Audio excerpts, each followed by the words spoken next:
السلام علیکم ویورز، میں ہوں حافظ شہباز اور آپ دیکھ رہے ہیں نالج ارتھ۔ نالج ارتھ میں تمام دوستوں کو خوش آمدید۔ اگر ابھی تک آپ نے میرے چینل کو سبسکرائب نہیں کیا تو سبسکرائب کر لیں تاکہ ایسی مزید ویڈیو آپ تک بروقت پہنچتی رہیں۔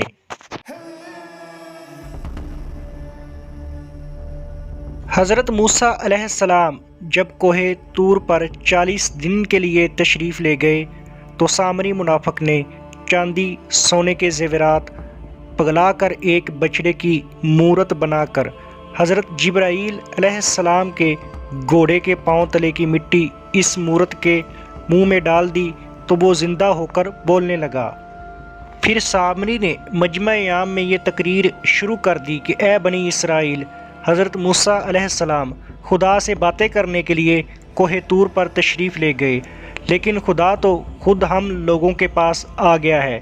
وہ بچڑے کی طرف اشارہ کر کے بولا کہ یہی خدا ہے۔ سامری جادوگر نے ایسی گمراہ کن تقریر کی کہ بنی اسرائیل بچڑے کو خدا ماننے پر راضی ہو گئے۔ بنی اسرائیل کو یقین ہو گیا کہ بچڑا ہی ان کا خدا ہے۔ وہ اسے پوجنے لگے۔ جب حضرت موسیٰ علیہ السلام کوہ طور سے واپس تشریف لائے تو وہ بنی اسرائیل کو بچڑا پوجتے دیکھ کر بے حد ناراض ہوئے اور پھر غضب و جلال میں آ کر اس بچڑے کو توڑ پھوڑ کر برباد کر دیا۔ پھر اللہ تعالیٰ کا یہ حکم نازل ہوا کہ جن لوگوں نے بچڑے کی پوجا نہیں کی وہ ان لوگوں کو قتل کر دیں جن لوگوں نے بچڑے کی پوجا کی تھی۔ چنانچہ 70,000 بچڑے کی پوجا کرنے والے قتل ہو گئے۔ اس کے بعد یہ حکم نازل ہوا کہ حضرت موسیٰ علیہ السلام 70 آدمیوں کو منتخب کر کے کوہ طور پر لے جائے اور یہ سب لوگ بچڑا پوجنے والوں کی طرف سے معذرت طلب کریں۔ معذرت طلب کرتے ہوئے یہ دعائیں مانگی کہ بچڑا پوجنے والوں کے گناہ معاف ہو جائیں۔ چنانچہ حضرت موسیٰ علیہ السلام نے چن چن کر اچھے 70 آدمیوں کو ساتھ لیا اور کوہ طور پر تشریف لے گئے۔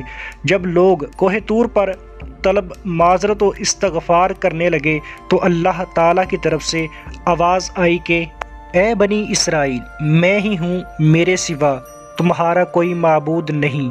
میں نے ہی تم لوگوں کو فرعون کے ظلم سے نجات دے کر تم لوگوں کو بچایا ہے، لہٰذا تم لوگ فقط میری ہی عبادت کرو اور میرے سوا کسی کو مت پوجو۔ اللہ تعالیٰ کا یہ کلام سن کر یہ 70 آدمی ایک زبان ہو کر کہنے لگے کہ اے موسیٰ، ہم ہرگز آپ کی بات نہیں مانیں گے جب تک ہم اللہ تعالیٰ کو اپنے سامنے نہ دیکھ لیں۔ 70 آدمی اپنی ضد پر بالکل اڑ گئے کہ ہم کو آپ خداوند کریم کا دیدار کروائیے، ورنہ ہم ہرگز نہیں مانیں گے کہ خداوند عالم نے یہ فرمایا ہے۔ حضرت موسیٰ علیہ السلام نے ان لوگوں کو بہت سمجھایا مگر یہ شریر و سرکش لوگ اپنے مطالبہ پر اڑے رہ گئے، یہاں تک کہ اللہ تعالیٰ نے اپنے غضب و جلال کا اظہار اس طرح فرمایا کہ ایک فرشتہ آیا اور اس نے ایک ایسی خوفناک چیخ ماری کہ خوف و ہراس سے لوگوں کے دل پھٹ گئے اور یہ 70 آدمی مر گئے۔ پھر حضرت موسیٰ علیہ السلام نے خداوند عالم سے کچھ گفتگو کی اور ان لوگوں کے لیے زندہ ہو جانے کی دعا مانگی تو یہ لوگ زندہ ہو گئے۔ اس واقعے کا ذکر قرآن کریم کی سورہ بقرہ کی آیت نمبر 55 اور 56 میں یوں آتا ہے، اور جب تم نے کہا اے موسیٰ، ہم ہرگز تمہارا یقین نہ لائیں گے جب تک علانیہ خدا کو نہ دیکھ لیں، تو تمہیں کڑک نے آ لیا اور تم دیکھ رہے تھے، پھر میرے پیچھے ہم نے تمہیں زندہ کیا، کہیں تم احسان مانو۔ ناظرین کرام، اس واقعے سے ہمیں یہ درس ملتا ہے کہ اپنے پیغمبر کی بات نہ مان کر اپنی ضد پر اڑے رہنا بڑی ہی خطرناک بات ہے، اور پھر ان 70 آدمیوں کا مر کر زندہ ہو جانا یہ خداوند قدوس کی قدرت کاملہ کا اظہار و اعلان ہے، تاکہ لوگ ایمان رکھیں کہ اللہ تعالی قیامت کے دن سب مرے ہوئے انسانوں کو دوبارہ زندہ فرمائے گا۔ اس واقعے سے ہمیں دوسرا سبق یہ بھی معلوم ہوا کہ حضرت موسیٰ علیہ السلام کی شریعت کا قانون یہ تھا کہ گناہ کرنے والوں کو قتل کر دیا جاتا، یعنی جو شرک کا گناہ کرتا اسے قتل کر دیتے۔ پھر یہ قوم کے نیک لوگ ان کے لیے طلب معذرت و مغفرت کی دعا کرتے، تب ان شرک کرنے والوں کی توبہ قبول ہوتی تھی۔ مگر ہمارے حضور سید الانبیاء خاتم النبیین صلی اللہ علیہ وآلہ وسلم چونکہ آسان شریعت ہے، اس لیے اس کے قانون میں توبہ قبول ہونے کے لیے یہی کافی ہے۔